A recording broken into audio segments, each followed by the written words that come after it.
The Principal Secretary for State Department for Vocational and Technical Training, Dr. TVETS Desai, is this morning presiding over the inaugural Regional Competency-Based Education and Training CBET Framework Implementation High-Level Meeting for Rift Valley. Our reporter Elvis Kosgei now joins us live from Eldoret to enlighten us on this story. Elvis, good morning. What more can you tell us?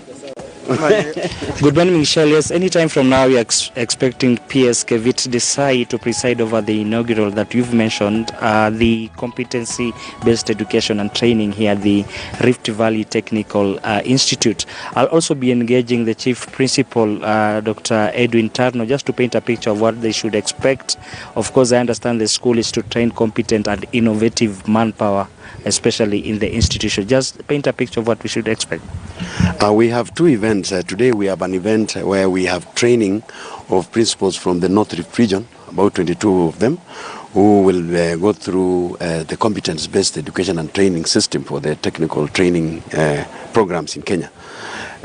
So we expect that project to run on for the whole day today, and we have the people from the Ministry of Education here. We also have officers from TVETS Authority. We also have officers from SIDAC, which is TVETS SIDAC, and we have many other facilitators that will be here also. We also have champions of the competence-based education and training who are representing their various institutions, who will also go through the framework and how this training program will run and be rolled out. Then next week, but one that is on 20th and 21st, we'll have Rift Valley TTI International Conference, which is on the 8th year now. We also have innovations, and this year we have 22 innovations that have been approved by the panel from the East African community, several from Uganda, Tanzania, and the other countries. We also have a lot of money to be won on the best innovations. Last year, you remember, several people won the innovations, and we were happy that we also patented their innovations. So this year, we'll again expect to have that and also have the international conference. We expect the best students from this to also take part in the African Union Innovation Conference in Kigali, in Rwanda in August.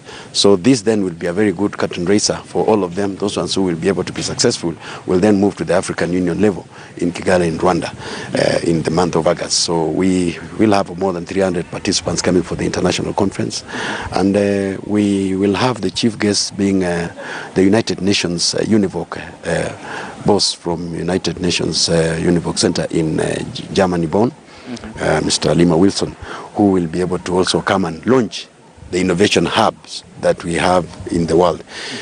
The world has, the United Nations has given 10 innovation centers, and we are very happy in Kenya to be, Rift Valley is one of the 10 innovation centers in the world, the other one being in Seychelles, in the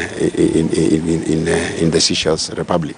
So we then will be expecting people from Seychelles Institute. We also expect others from Shenzhen Polytechnic in China. And we also expect IDRC officials who will be coming to look at our innovations and also work and partner by opening the innovation hub, which then will be stationed in RVDTI for the next 4 years project. That will then see students who perform well from Africa being given opportunity to have innovations done here in Kenya through the RVDTI community. Okay. Bona Tarno, now that we're expecting the PS, do you understand the objectives of the competence-based education and training? I would ask him to explain what he has. Now we are here to roll out the implementation of CBET system of training in our TVET institutions. The first meeting is here in the Rift Valley region. We have organized a series of 5 meetings across the country, and the first one is starting in the Rift Valley region. We shall go to Meru, Mount Kenya region, Coast region, Nairobi region, and Western region. And the aim is to mainstream CBET approach of education in our TVET system. The purpose is to ensure that there is quality and relevance in our products, TVET products who are graduating from our TVET system of education. And we just want to say CBET implementation is one of the reforms that the government is implementing in the education sector, right from the basic, that is the ECD, up to university.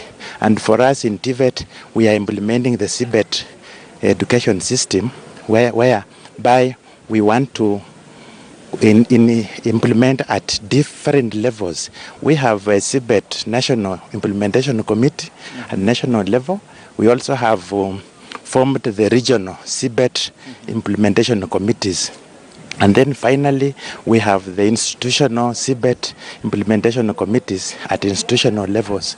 And the aim is to give guidance and policy direction to our institutions in the running of CBET.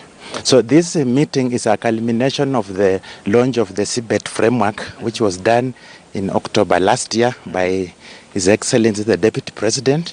And now we have embarked on a process of implementing it in our institutions. Okay. Lastly, Bwana Tarno, are you optimistic that we'll achieve the needs of the industry and the society at large with all these activities?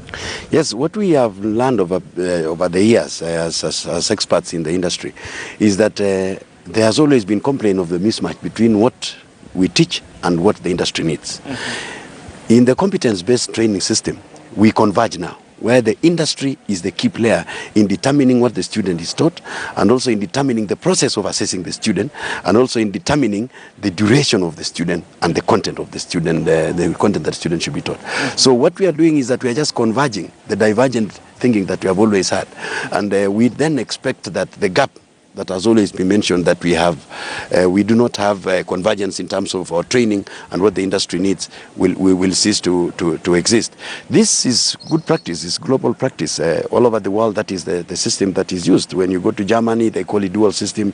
You go to China, that's the same thing, where the industry drives the process of training rather than the teacher pushing the students to succeed. It should be a system in which the industry participates in saying, this is the kind of caliber of of the workers I want in my industry.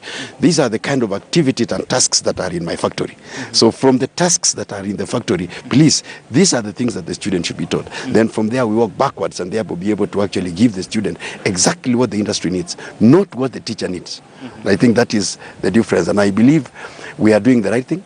It will take us a bit of time.